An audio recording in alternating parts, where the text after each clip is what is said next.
Somewhere inside a Mercedes power unit, a battery is holding a secret the rest of the paddock hasn't caught up to yet. It has already failed once in Canada. It has already failed once in Barcelona.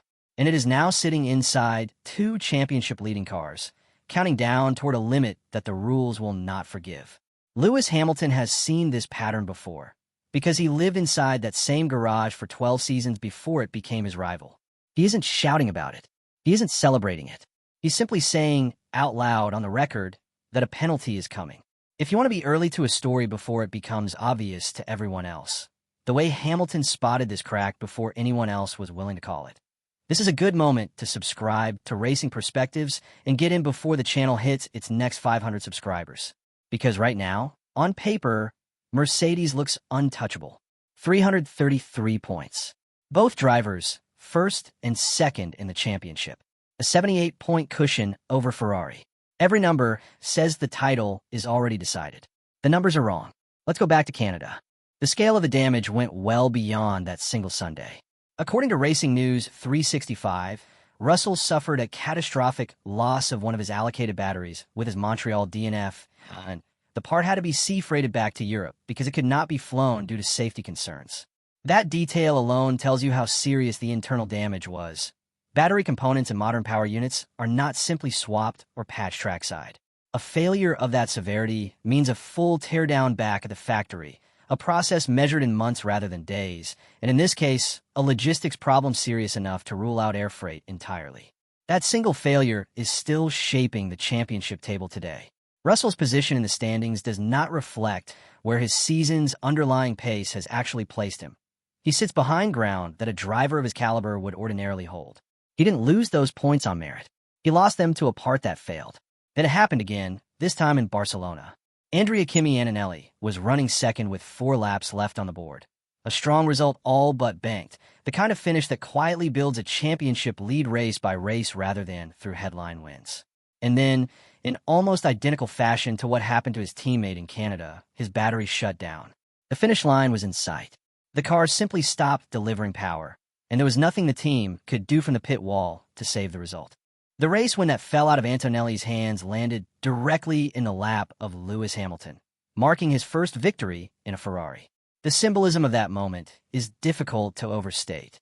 The man now driving Hamilton's old seat at Mercedes, the seat Hamilton occupied for 12 seasons before his move away from the team, had just handed Hamilton his breakthrough result with the team he left Mercedes to join. That failure also ended Mercedes' unbeaten Sunday run for the season, a streak that had held all the way through the opening rounds of the year. To finish first you have to finish. 2 failures, 2 different drivers, same component, same team, and then a third failure arrived, except this time, it wasn't even a works Mercedes car on the receiving end of the problem. At the Chinese Grand Prix, McLaren, which runs Mercedes power units as a customer team, suffered a double DNS. Neither Lando Norris nor Oscar Piastri started the race.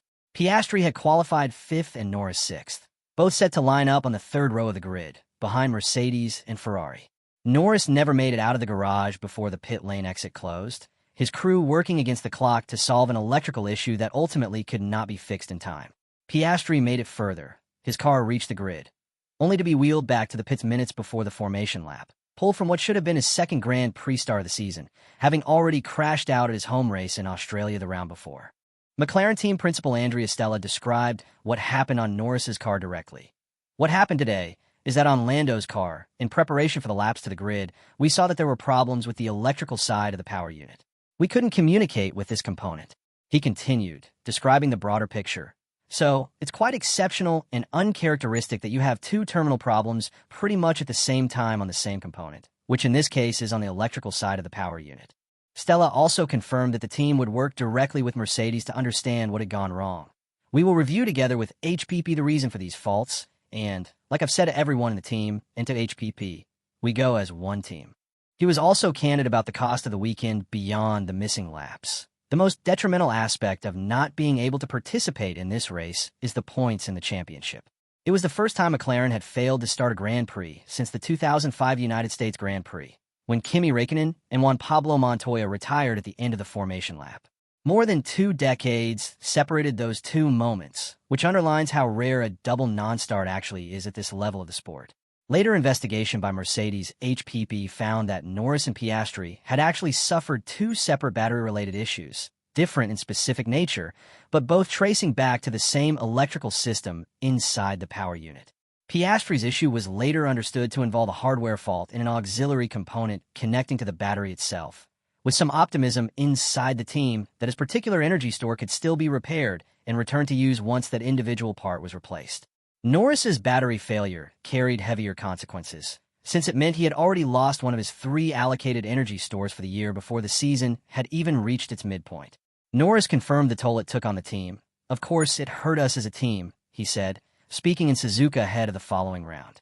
"It certainly didn't make us look good to have 2 cars not starting a race." Piastri, reflecting on missing his second race of the season, added, "It's been a while since I've watched 2 Grands Prix on TV. Especially at the beginning of a new regulation, it's probably not a huge surprise. 3 cars, 3 battery-related failures, 3 different teams, 3 different circuits, and 1 common point of origin. The energy store sitting inside the current generation of Mercedes power unit. To understand why this keeps happening, it helps to look at what changed under the 2026 regulations. This season introduced a new generation of power unit across the entire grid, one that places significantly more demand on the battery than any previous set of rules. The electrical side of the hybrid system now carries a far greater share of the car's total power output than under the previous regulations, which means more load moving through the energy store, more heat generated inside it, and longer exposure to that stress across every single lap of every session. It is a new architecture across the board, which is part of why McLaren's own team principal noted that especially at the beginning of a new regulation, these kinds of issues are not entirely unexpected. Every team on the grid is learning the limits of this hardware in real time, under race conditions, with championship points attached to every mistake. This is not a fault confined to one factory or one design department. It is a characteristic of the entire regulatory generation, which is why the same failure point has now appeared across 3 separate teams using the same power unit supplier. Push any component that hard for that long, and the failures don't arrive as a surprise. They arrive as a bill. That bill is now being presented directly to Lewis Hamilton's old team, and Hamilton is the one reading it out loud, in public on the record. Speaking to media, Hamilton laid out his view plainly. "You're seeing engines in general have had more issues this year than they normally would have, and I don't know what the situation on the battery side of this for George and for Kimi, but I'm sure that at some point there must be a penalty, I would imagine, in the sense that we only have, was it 2 battery cells or something like that?" He continued, framing his own team's approach in response. "That's going to be key for us, is just holding on to this, maximizing the points, executing to the best of our ability, even when it's the case that we can't win."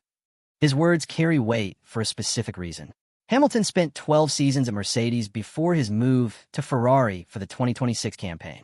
He understands the internal component allowance system from the inside, not as an outside observer guessing at numbers, but as someone who has lived through exactly how tightly those parts pools are managed and planned across a full season. There's a layer of irony built into the moment, too. Hamilton left the seat that Antonelli now occupies, and it is Hamilton, now wearing Ferrari red, who is the one forecasting difficulty for the team and the seat he vacated. He doesn't gloat about it. He doesn't frame it as an attack on his former employer. He states it as an observation, almost clinically, which is precisely what makes it carry more weight than a direct jab would. He's not making noise. He's reading gauge. Before going further, it's worth explaining exactly what rule is driving this entire storyline, because it turns a season-long pattern into something closer to a countdown clock. For the 2026 F1 season, each driver is permitted a fixed pool of power unit components across the year, for internal combustion engines, for turbochargers, and for exhausts, alongside 3 motor generator unit kinetic components, 3 energy stores, and 3 control electronics. Under normal circumstances, drivers are typically allowed just 2 energy stores per season, but for 2026, teams were given an exceptional additional unit of each power unit component specifically to help ease the transition into the new regulations. That energy store, the battery, is the exact component that has failed for Russell in Canada, for Antonelli in Barcelona, and in a related form for both McLaren drivers in China. Exceed the allowed number of any of those parts, and the penalty structure is severe. The first overage triggers a 10-place grid penalty, and every overage after that adds another 5 places, with enough infractions eventually pushing a driver to the very back of the grid regardless of qualifying pace. The rules are also set to tighten further from 2027, when the energy store allowance drops from 3 back down to the standard 2, raising the stakes on every part used from this point in the season forward. This isn't an abstract risk sitting somewhere in the background of the year. It's a literal, trackable countdown running underneath both Mercedes cars right now, one that updates every single race weekend and is visible to anyone who checks the published data. So how close are Russell and Antonelli actually sitting to that limit? According to FIA usage figures published ahead of the British Grand Prix, both Russell and Antonelli had already used 3 energy stores and 3 control electronics, the maximum standard allowance for the season. Hamilton and Charles Leclerc at Ferrari had reached the identical figures on the same components. On paper, both teams currently sit level on component usage, which is an important detail because it means this is not simply a case of Mercedes recklessly burning through parts while Ferrari conserves. The difference is what happens if any of those existing components fail beyond repair. If Russell's damaged Canada battery cannot be rebuilt, it is gone for the pool permanently, and any further battery-related failure would force Mercedes to introduce a brand new unit outside the standard allowance, triggering the grid penalty automatically and immediately. There's already a concrete, real-world example of exactly what that costs a driver. Lance Stroll received a 10-place grid penalty at the British Grand Prix after taking a 5th energy store and control electronics unit, though his starting position meant the penalty effectively cost him only 1 place on the grid that particular weekend. It is a clear illustration of how quickly a shortage in the parts pool converts directly into positions lost before a single lap is driven. One more failure for either Mercedes driver, and the risk facing Russell or Antonelli stops being theoretical and becomes immediate. With more than 13 rounds still remaining on the calendar at this point in the season, every remaining race represents another opportunity for stress to find the weak point in a system that has already broken 3 separate times already this year. There's also a fresh reminder of how fragile this margin has become. At the British Grand Prix itself, Antonelli's victory hopes were undone not by a battery this time, but by a separate issue with a wheel rim, forcing him into 2 extra pit stops that dropped him to 9th on the road, before a 5-second penalty pushed him out of the points entirely. It is a different failure point, but it lands on top of an already stretched season. As a direct result, Antonelli's championship lead, which stood at 65 points following the Monaco Grand Prix, has been cut down to a far narrower margin in the space of just 3 races, with Hamilton and Ferrari closing hard in that same window. Now to the numbers that make this pattern matter beyond the walls of the garage.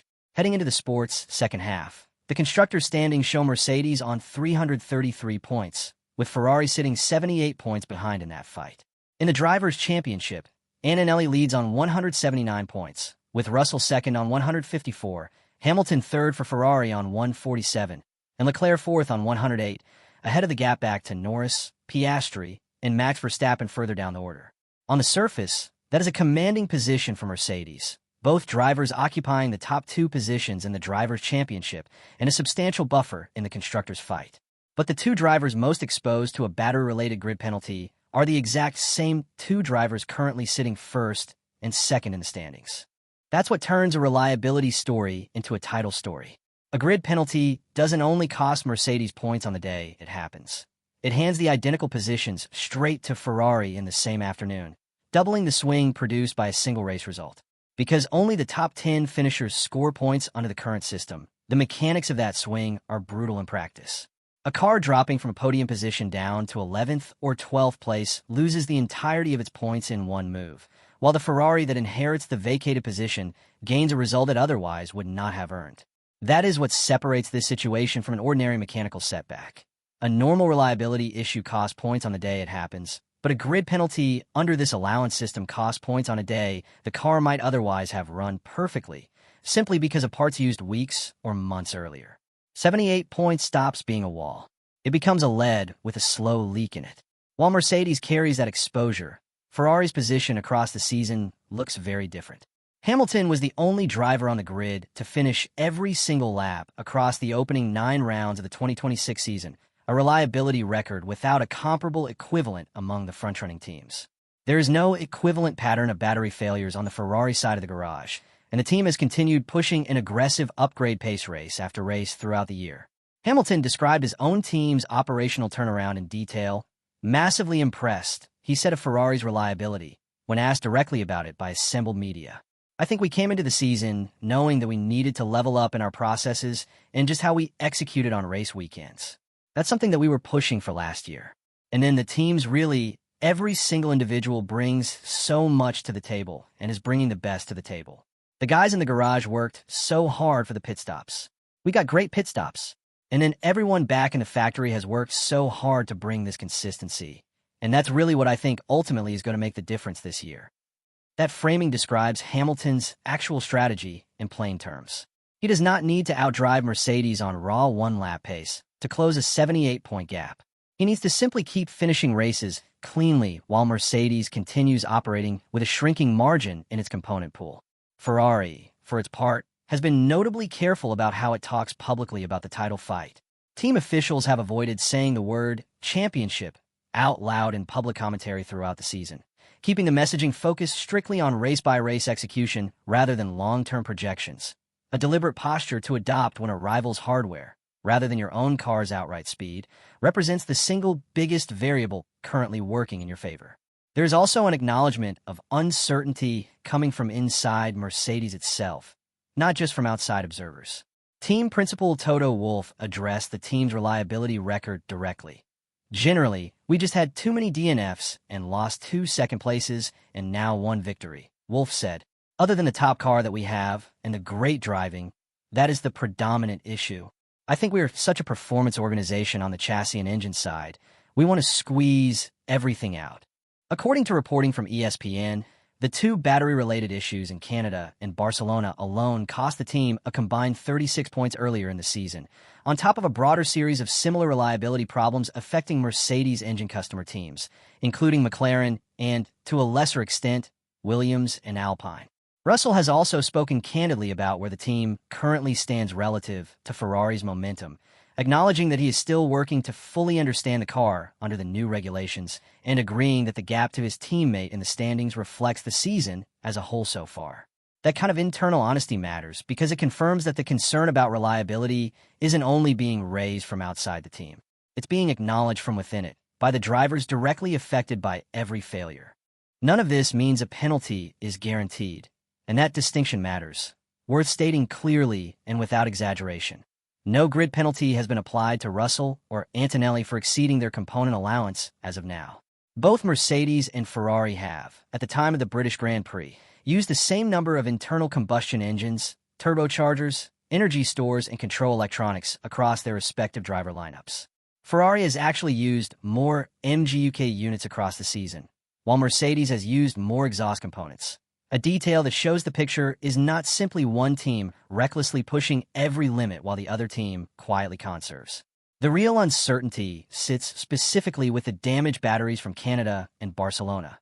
Whether those 2 components can be repaired and returned to active service, or whether they are permanently lost from the allocation entirely, is something nobody outside Mercedes' own technical department currently knows for certain. That uncertainty is exactly what keeps this storyline open rather than settled. And it's what sets up the next stretch of races as the real, practical test of Hamilton's prediction. That test now moves to Spa-Francorchamps. Spa represents one of the most physically demanding circuits on the entire calendar for a power unit. Long full-throttle sections through Eau Rouge and the Kemmel Straight, heavy braking zones at Les Combes, and a weekend format that puts sustained thermal and electrical stress on every component of the car, including energy stores that are already operating close to their allowed seasonal limit. A circuit of that character does not forgive a component running on borrowed time. It tends to find whatever weakness already exists and expose it over a full race distance. The altitude changes across the lap, combined with the high-speed nature of the sequence through Eau Rouge and Rydillon, place particular demand on cooling systems and electrical components working at sustained high output for extended periods, conditions that mirror almost exactly the type of stress already linked to the failures in Canada, Barcelona, and China. With more than 13 rounds still remaining after this point in the season, hundreds of championship points remain on the table, and both titles, the Drivers' Championship and the Constructors' Championship, are now sitting on the same underlying fault line running through the Mercedes power unit. There is a way for anyone following the story to track it in real time, without relying on speculation. The FIA publishes official power unit component usage data every single race weekend, listing exactly how many of each part, including energy stores, every driver on the grid has used across the season to that point. The moment a fourth energy store appears next to either Mercedes driver's name on that published list, Hamilton's prediction stops being a forecast and becomes a confirmed fact, immediately triggering the same grid penalty structure that has already been applied to other drivers this year, including Stroll at Silverstone. Watch the grid on Saturday. Watch where they really line up on Sunday.